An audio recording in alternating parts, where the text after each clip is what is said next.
Train ए और train B की चाल क्रमशः 46.8 किलोमीटर प्रति घंटा है और 61.2 किलोमीटर प्रति घंटा है। ए और बी की लंबाई क्रमशः 3:5 में है। विपरीत दिशा में चलते समय वे एक दूसरे को 12 सेकंड में पार करती है। ट्रेन बी को 336 मीटर लंबी सुरंग को पार करने में कितना समय लगेगा, आपसे पूछा है।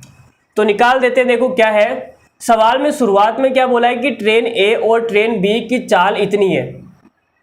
तो आप सबको पता है कि हमारे पास में एक फॉर्मूला होता है। फॉर्मूला क्या होता है, डिस्टेंस बराबर स्पीड इनटू टाइम। ये वाला फॉर्मूला आप सब जानते हैं। अब डिस्टेंस क्या होगी, तो आप बोलोगे सर दो ट्रेनें एक दूसरे को पार कर रही है और वो विपरीत दिशा से पार कर रही है, इसका मतलब कि दोनों की लंबाइयों का जो योग होगा वो डिस्टेंस हो जाएगी। तो डिस्टेंस आ जाएगी हमारे पास में पहली ट्रेन और दूसरी ट्रेन की लंबाई। तो ये आ गई टोटल डिस्टेंस बराबर स्पीड कितनी है, तो आप बोलोगे सर दोनों ट्रेनें विपरीत दिशा में चल रही है, तो जो रिलेटिव स्पीड होगी, जो सापेक्ष चाल होगी, वो क्या हो जाएगी, दोनों की जुड़ जाएगी। तो एक की तो है 46.8 किलोमीटर प्रति घंटा और दूसरे की है 61.2 किलोमीटर प्रति घंटा। तो किलोमीटर पर आवर को हम मीटर प्रति सेकंड में चेंज करने के लिए 5/18 से गुणा करते हैं और इनटू में क्या आएगा, टाइम। तो 12 सेकंड में पार करती है ना दोनों, 12 सेकंड में, तो ये आ जाएगा 12। तो ये कट जाएगा 6 दूनी 12 और 6 तिया 18। या फिर एक काम करो ना, इसको काटो मत, एक बार के लिए इतना ही रहने दो, 18 रहने दो, यहाँ पे 12 रहने दो, एक बार काटो मत। इन दोनों को जोड़ेंगे तो कितना आएगा, देखो 46.8 और 61.2, दोनों को जब जोड़ेंगे तो कितना आएगा, 108 आएगा।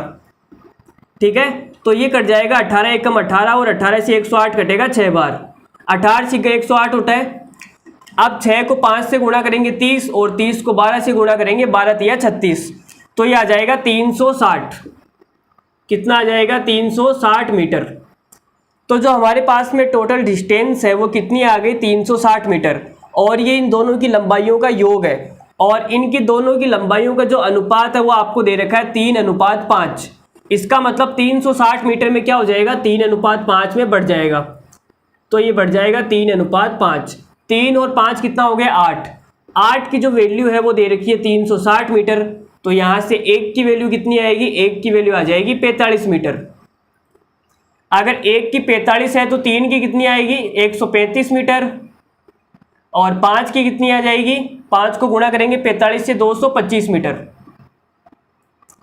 तो ये ट्रेन ए की लंबाई आ गई 135 मीटर, ट्रेन बी की लंबाई आ गई 225 मीटर। अब सवाल में क्या पूछा है, सवाल में पूछा है ट्रेन बी को 336 मीटर लंबी सुरंग को पार करने में कितना समय लगेगा। तो कोई भी ट्रेन अगर किसी सुरंग या पुल को पार करती है तो अपनी खुद की लंबाई और उस पुल की लंबाई दोनों का योगफल डिस्टेंस हो जाएगी। ठीक है, तो यहाँ पे निकाल देते हैं साइड में, लो जी। तो आप सब जानते हैं डिस्टेंस बराबर होता है स्पीड इनटू टाइम। अब जो ट्रेन बी है वो सुरंग को पार कर रही है, तो ट्रेन बी की खुद की लंबाई कितनी है, 225 मीटर, और सुरंग की लंबाई कितनी है, तो आप बोलोगे सर 336 मीटर। बराबर स्पीड कितनी है, ट्रेन बी की जो स्पीड है वो कितनी है, ट्रेन बी की स्पीड है 61.2 किलोमीटर प्रति घंटा। 61.2 और किलोमीटर प्रति घंटा को मीटर पर सेकंड में चेंज करने के लिए 5/18 से और टाइम हमें निकालना है। ठीक है, तो टाइम कैसे निकालेंगे, देखो यहाँ से पॉइंट हटाऊंगा तो नीचे 10 आ जाएगा और 5 एकम 5, 5 दूनी 10, 2 एकम 2, 2 के पहाड़े से ये कटेगा 306। अब ये और किससे कट रहा है, 9 से कट जाएगा क्या, ये पूरा 18 से कट जाएगा, ये 18 से कट जाएगा। ठीक है, 18 एकम 18 और 18 से कटेगा ये, 18 एकम 18 भाग जाएगा, पीछे बचेगा 12 और 6, 18 पंजो 90, 18 छिक गए 108, 18 7 17 बार कट जाएगा। ठीक है, अरे भाई कैलकुलेशन तो आप खुद कर सकते हो ना यार, काटना पीटना तो कर लोगे आप। ठीक है, कर लोगे ना। अब हमारे पास में 225 और 336 कितना हो जाएगा, देखो 6 और 5 हो गया 11, हासिल की लगी 1, 3 और 1 4, 4 2 6, 4 2 6 होगा ना यार, 3 और 2 5, 561 और ये 17 गुणा में है तो नीचे भाग में आ जाएगा 17, बराबर में आएगा टी।